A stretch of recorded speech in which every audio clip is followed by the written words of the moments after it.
अस्सलाम वालेकुम। State view से मैं हूं शहजाद खान और आज मेहमान शख्सियत मेरे साथ जो मौजूद हैं शाह गुलाम कादर, मुस्लिम लीग नून आज़ाद कश्मीर के सदर हैं और स्पीकर असम्बली भी रह चुके हैं। शाह साहब, आपका बहुत शुक्रिया, आपने स्टेट व्यूज़ के लिए टाइम दिया। कल आपकी वज़ीर पाकिस्तान से मुलाकात हुई है, खबर तो हमने कर दी थी, बाकी लोगों ने भी की, लेकिन आपकी ज़बानी सुनना चाहता हूँ कि वो मुलाकात किस हवाले से हुई है।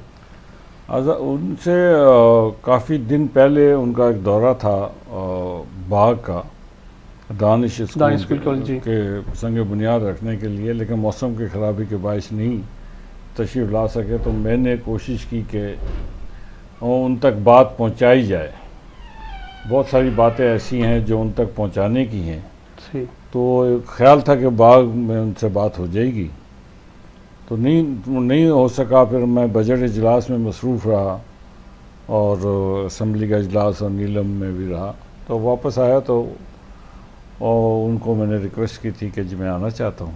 ठीक। तो आज़ाद कश्मीर की जो मजमूई सियासी सूरत हाल थी वो मैंने उनसे बात की कि किस तरह सदर पाकिस्तान जो का आईनी ओहदा है वो उनकी इन्वॉल्वमेंट है, गवर्नर पंजाब, गवर्नर KP के, वो दोनों भी किस तरह आज़ाद कश्मीर में मुदाखलत कर रहे हैं।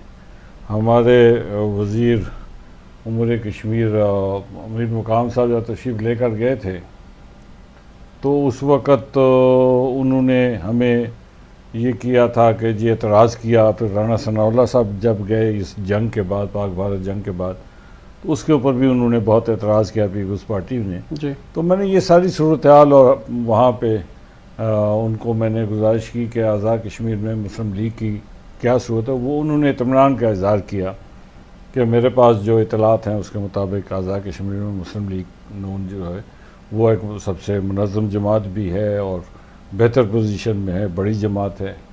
और उससे अलावा जो उन्होंने मुझे जो बात की, उन्होंने कहा कि आप मेरी तरफ से पूरे आज़ाद कश्मीर के लोगों का शुक्रिया अदा करें कि जिस तरह पाक भारत जंग में अब आज़ाद कश्मीर के अवाम ने जिस तरह पाकिस्तान के अफवाज के साथ ताउन किया और शाना बशाना खड़े रहे, ये फ़कीदुल मिसाल एक मुज़ाहरा था, इसका भी उन्होंने ज़िक्र किया। आज़ाद कश्मीर में तामीर और तरक्की में उन्होंने कहा जो हमारी भरपूर पहले भी हम मदद करते रहे, नवाज शरीफ साहब का विज़न भी यही है। तो हम इस तरह उनके साथ सियासी तौर पर जो बात हुई वो जो पीपल्स पार्टी जो उसमें कुछ लोग शामिल होना चाहते थे, कोई शामिल हो गए, तो कोई बड़े नाम थे, तो वो सारी बातें जो थी, जो मेरा काम था कि मैं उन तक अपनी पूरी गुज़ारिशात पेश करता और उनको बताता कि ये आज़ाद कश्मीर में ये फ़र्स्ट हैंड इंफॉर्मेशन और होती है और फाइलों में जो होती है वो थोड़ी सी और होती है। तो फर्स्ट हैंड इंफॉर्मेशन। तो दानिश स्कूल के हवाले से क्या वज़ीर पाकिस्तान ने दोबारा को टाइम दिए? जी, उन्होंने कहा कि बहुत जल्द इंशाअल्लाह दानिश स्कूल बाग का भी वो संग बुनियाद रखेंगे। सही।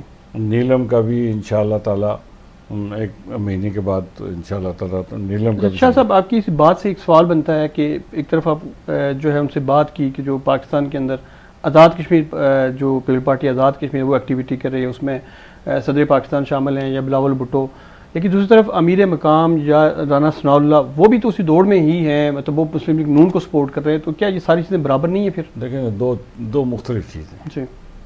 मैं बिलावल भुट्टो जरदारी साहब आज़ाद कश्मीर में जाएंगे तो मुझे कोई इतराज़ नहीं। इसको थोड़ी वज़ाहत भी करना। इसलिए कि वो पार्टी के सरबराह है, वो कोई हुकूमती ओहदा नहीं रखते और वो मुंतखब नुमाइंदे हैं, वो मुंतखब नुमाइंदे हैं। ये जो दो गवर्नर्स हैं जी, ये दोनों तो चौथे नंबर पे आए हैं, हारे हुए कैंडिडेट हैं पीपल्स पार्टी की वजह। ये तो अपने हलकों में तो ये इलेक्शन जीत ही नहीं सकते। सही। ना पहले कभी जीते ना आइंदा कभी जीतेंगे। तो इनको तो ये आईनी पोजीशन है। आईनी पोजीशन ना हो, सिंध का वज़ीर आला आए हमें कोई इतराज़ नहीं, सिंध के वज़रा आए हमें कोई इतराज़ नहीं है, सेनेट के चेयरमैन जाएँ तो मुझे एतराज़ होगा, इसलिए कि वो आईनी पोजीशन है। ठीक। जिस तरह हम स्पीकर कौमी असम्बली से नहीं कहते, ठीक, लेकिन वज़रा के तौर पर अगर सिंध के वज़ीर जाए हमें क्या एतराज़ है। तो कल KPK के वज़ीर आला आते हैं तो KPK का वज़ीर आला आता है तो वो सियासी आदमी है, वो मुंतखब आदमी है, मतलब उसके ऊपर भी कोई एतराज़ नहीं होगा। देखिए ना, मेरा एक उसूली मौक़िफ़ है। ठीक। मेरा उसूली मौक़िफ़ ये है कि एक शख्स जो पार्लियामेंट के अंदर है, मुंतखब अवाम का नुमाइंदा है, वो जाता है, वो जाए, किसी काम के लिए जाता है, जाए।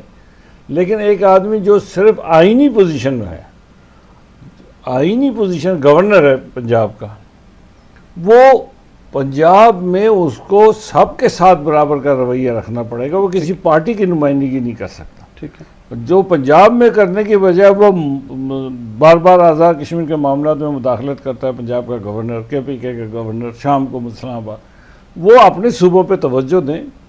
और अगर पंजाब में पीपल्स पार्टी के जो MPAs हैं, सिंध के वज़रा हैं, वो आते हैं आज़ाद कश्मीर में, हमें क्या एतराज़ है? अच्छा सर, सदर रियासत जो हैं इस वक्त बैरिस्टर सुल्तान महमूद चौधरी हैं, वो भी एक आइनी ओहदा रखते हैं। तो इस वक्त पीपल्स पार्टी आज़ाद कश्मीर हर उनका जो वज़रा है वो उनसे मुलाकात भी कर रहा है, तो इसको आप किस नज़र से देखते हैं? नहीं, बैरिस्टर सुल्तान महमूद चौधरी एक सियासी शख्सियत है और वो एक आइनी पोजीशन पे है जी। उनसे मुलाकात करना, मैंने भी मुलाकात की है। खबरें ये भी है ना कि वो कल पीपल्स पार्टी में शामिल होने जा रहे हैं। ये देखे ना, उनका ग्रुप शामिल होने जा रहा है। तो लेकिन कौन शामिल होने जा रहा है? उनका बेटा जो सियासी आदमी है, जो MLA है, उनका भाई MLA है, वो अगर किसी पार्टी में जाते हैं तो वो उन्होंने सोचना है सही कि जी वो पहले उसमें आज़ाद मुस्लिम कॉन्फ्रेंस से लेके तहरीक इंसाफ का सफ़र जो है और उसका अंजाम अब कहाँ लेके जाना चाहते हैं,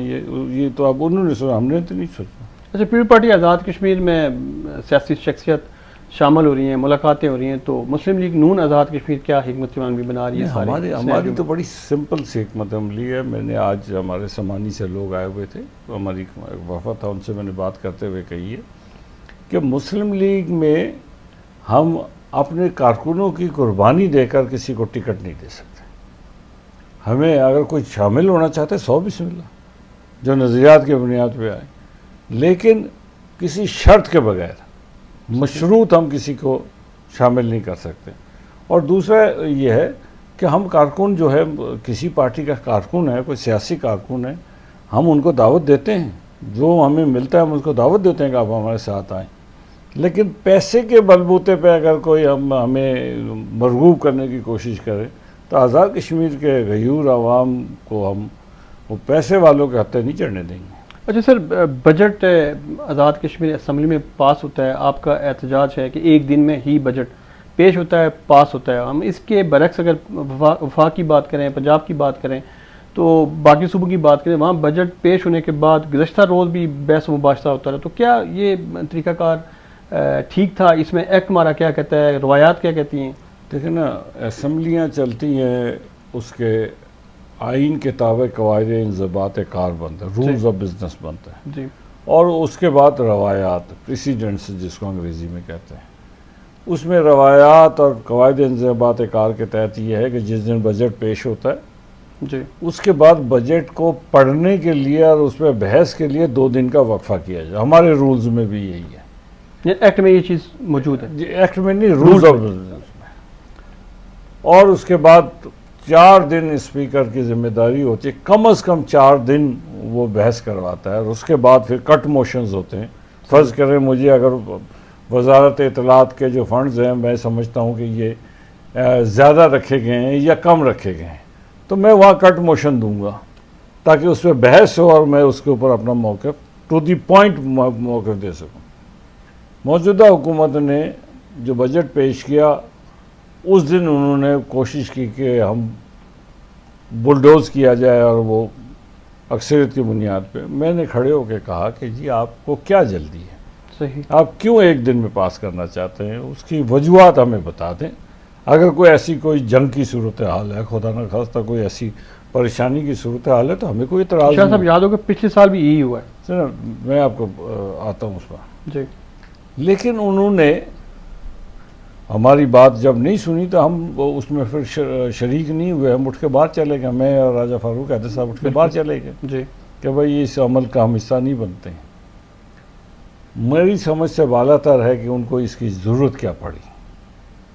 वो जो हुकूमत थी, आज़ाद कश्मीर की हुकूमत है, उसको ये करना नहीं चाहिए, जमहूरी रवायत को पामाल नहीं करना चाहिए, और हमने इस पर एहतजाज किया। ठीक। और बाद में उन्होंने असम्बली में बजट पर बहस रखती। तो मैंने 3 दिन तक मैं पूछता रहा कि आप बताएं कि आपने किस बुनियाद पे अभी आप बजट पास हो गया तो आप उस पर क्या बहस करेंगे आप, जी और रूल्स में भी नहीं है। तो स्पीकर साहब ने कहा मैं रूलिंग दूंगा, लेकिन स्पीकर साहब ने भी कोई रूलिंग नहीं दी, हालांकि उनको देना चाहिए था, पुराने पार्लियामेंटेरियन थे जी और सीनियर तरीन हमारे लोगों में से हैं, लेकिन नहीं दिया उन्होंने, उनकी अपनी मसलहत है। तो जिस अंदाज में पास किया गया हम उसमें मैं नहीं समझता हूँ कि जमहूरी रवायात को कायम रखा गया, बल्कि जमहूरी रवायात को तोड़ा गया, जो कोई अच्छी रवायत नहीं है। अच्छा सर, आप सीनियर पार्लियामेंटेरियन हैं, राजा फारूक हैदर साहब साबिक वज़ीर-ए-आज़म हैं, आप 2 शख्सियात तो उस बजट इजलास से उठ के बाहर आ गए, लेकिन आपके जो मेंबरान असम्बली हैं, वज़रा जो हुकूमत हैं, वो वहीं पे मौजूद हैं, तो क्या पार्टी ने उनको पाबंद कर सकती है या वो हुकूमत का हिस्सा होने की वजह से वहाँ पे पाबंद हैं कि वो उसका? नहीं, हम जिस वक्त पाबंद करना चाहते हैं, जब करते हैं तो वो पाबंदी करते हैं। सही। उस दिन हमें अंदाज़ा था कि ये गुफ्तगू होगी और हमने उनसे नहीं कहा कि आप उठ के बाहर आ जाएं। सही। वो इसलिए कि उन्होंने तो चूँकि उस बजट की तैयारी में हिस्सा लिया था उन वज़रा ने। जी। झगड़ा ये था कि कैबिनेट वो उनका जो था वज़ीर आज़म साहब का, वज़ीर ख़जाना का, वज़ीर कानून का इस्तदलाल ये था कि हमने काबीना में ये बहस हो गई है। ठीक। तो मेरा काउंटर आर्गूमेंट ये था कि अगर काबीना ने ही सब कुछ करना है, ठीक, तो फिर असेंबली की क्या ज़रूरत है? सही। फिर असेंबली में लाने की क्या ज़रूरत है? असेंबली में लाने का मकसद ये है कि इस पे ऊपर बहस होनी चाहिए और पूरी बात जो है आवाम तक पहुंचनी चाहिए कि बजट में क्या चीज़ रखी गई और क्या चीज़ नहीं रखी गई। लेकिन उन्होंने एक गलत इकदाम किया और हमने उसकी मजम्मत की। बजट के बाद अब ये जो साल है, इलेक्शन का साल है, जितनी भी सियासी जमातें हैं ज़ाहिर है वो जलसे जुलूस सारा कुछ करेंगे, तो एताद भी बनेंगे। तो क्या एक जो सोशल मीडिया के ऊपर अभी से एक हवा चल रही है कि मुस्लिम कॉन्फ्रेंस और मुस्लिम लीग नून का एताद होगा? देखिए ना, इत्तेहाद ये बातें चलती रहती हैं जी। जब भी हर सियासी जमात ने इंतखाब से पहले अपने अलाइज तलाश करते हैं। अगर हम हलकों में चले जाएं तो हर कोई उम्मीदवार तलाश करता है कि मुझे कौन से अच्छे लोग मिल जाएं जिनके ज़रिए मैं वो इलेक्शन जीत सकता हूं। तो इसी तरह सियासी जमातें अलायंस की बातें करती रहती हैं। तो अभी तक कोई ना बात चली है तो ना हम किसी नतीजे पर पहुँचे। पहले अगर एहताद हो जाता तो दिरकोट जो एक हल्का है वहाँ आप गए भी हैं, जो कारकुनान हैं वो एक मुस्लिम कॉन्फ्रेंस से खाइफ हैं या अतीक साहब से उस तरीके से उनकी बन नहीं रही, तो वहाँ क्या सूरत हाल होगी सर? देखिए ना, अभी तो चूँकि वो कहते हैं बच्चा पैदा नहीं हुआ तो हम अभी से नाम रखना शुरू कर दें, तो इसलिए अभी तो वेट करना पड़ेगा। ठीक। तो मुस्लिम लीग नून क्या इस पोजीशन पे है कि कल जब इलेक्शन होंगे तो पूरे आज़ाद कश्मीर जो हलकों समेत जो हमारे जो ये पाकिस्तान के हलके हैं अपने कैंडिडेट देने की पोजीशन पे है? मुस्लिम लीग के पास तो वाहिद जमात है आज़ाद कश्मीर जिसमें हर हलके में 2-2, 3-3 कैंडिडेट हैं। तंजीम साजी के हवाले से भी देखें ना, आज़ाद कश्मीर में मुस्लिम लीग वाहिद सियासी जमात है जिसकी वार्ड कमेटी तक तंजीम मौजूद है। ये किसी और जमात के हिस्से में ये नहीं है, कोई और जमात नहीं कर सकती। मेरे पास आप कहेंगे, अभी हमारे ऑफिस में किसी वार्ड का आप पूछेंगे तो वो कंप्यूटर पे क्लिक करेगा तो हमें वार्ड के अहदेदारान का नाम भी आ जाएगा और उसका फ़ोन नंबर भी आ जाएगा, एड्रेस भी मिल जाएगा। तो ये जिस तरीके से हमने मुनज़्ज़म किया है, तो आज़ाद कश्मीर कोई सियासी जमात ऐसे मुनज़्ज़म नहीं है। तो मौजूदा वज़ीर-ए-आज़म चौधरी अनवर हक साहब की अगर बात करें तो उन्होंने 48 वोट लिए थे और वज़ीर-ए-आज़म मुंतखब हुए थे, आपने भी उनको वोट दिया था। तो क्या कभी पछतावा हुआ है कि आपने गलत फैसला किया था या अच्छा दुरुस्त फैसला था आपका? देखें ना, मैं तो उस फैसले पे क्या राय दूं, लेकिन एक बात यह है कि मैं अब सोच रहा हूं कि पीपल्स पार्टी वालों ने जी जिसके ख़िलाफ़ इतनी सारी गुफ्तगू की और जितना सारा किया, आज सुना है आज सरदार तनवीर इलियास साहब के साथ बैठे हुए हैं जी, तब उनको ज़्यादा सोचना चाहिए। हम पछताएं या न पछताएं, लेकिन उनको पछतावा ज़रूर होगा। हमारे पछताने का कोई इतना अमल दखल नहीं है, लेकिन उन्होंने सरदार तनवीर इलियास के ख़िलाफ़ बहुत ज़ोरदार मुहिम चलाई और उसके बाद फिर जिस तरीके से अनवारुल हक को वोट दिया और अनवारुल हक को वो क्लिप्स अभी लोगों ने सोशल मीडिया लगाना शुरू कर दी, गालम गलौज से लेके कहाँ से कहाँ तक। तो आज उनके साथ है तो पछतावा मेरे ख्याल में उनको होगा, हमें तो कोई पछतावा अच्छा, राजा फारूक हैदर साहब से ये सवाल किया था कि जो जो वोट दिया था क्या किसी की कॉल आई थी या जमाती फैसला था? देखिए ना, मुझे तो कॉल आई थी, मुझे तो मेरी जमात के मरकज़ी क़यादत ने फ़ोन पे इतला दी थी। किसी और की तरफ से कोई कॉल नहीं? नहीं, मैं तो किसी और की तरफ से आती तो मैं उनसे माजत कर लेता। अच्छा, माजत कर लेते तो अच्छा। ये बता दें कि अब ज़ाहिर है इलेक्शन प्रोसेस सारा हिस्सा है, तो मुस्लिम लीग नून आपस में इत्फाक और अतात के साथ इलेक्शन में जाएगी या कोई यहाँ पे भी धड़ेबंदी है? बड़ी कोशिश है कुछ दोस्तों की जी, कि धड़ेबंदी का तासुर दिया जाए और इख्तलाफ राय किसी का नाम लेना चाहेंगे? कोई भी, ये छोड़े, इसमें बहुत सारे लोग हैं लेकिन उनको इसमें कामयाबी नहीं होगी। कल मुस्लिम लीग अगर आज़ाद कश्मीर इलेक्शन में कामयाब होती है तो हम शाह गुलाम कादर को जो पार्टी प्रेसिडेंट हैं, रवायात यही हैं कि वही आगे वज़ीर-ए-आज़म होंगे, तो क्या हम तवक्को करें कि इलेक्शन जीतते हैं तो शाह गुलाम कादर प्राइम मिनिस्टर आज़ाद कश्मीर? मैं आपको यकीन से कहता हूँ कि मुस्लिम लीग नून ही इलेक्शन जीतेगी आज़ाद कश्मीर में। तो अगर जीत जाते हैं तो आप प्राइम मिनिस्टर उसके आज़ाद? बाद इसका फैसला हमारे पार्टी के कायद मियां मोहम्मद नवाज शरीफ साहब, शहबाज शरीफ साहब और मरियम नवाज साहबा करेंगे। बहुत शुक्रिया सर। बहुत शाह गुलाम कादर साहब हमारे साथ मौजूद थे, इनके ख्यालात आपने सुने। इसके साथ मुझे दीजिए इजाज़त। अल्लाह हाफिज़।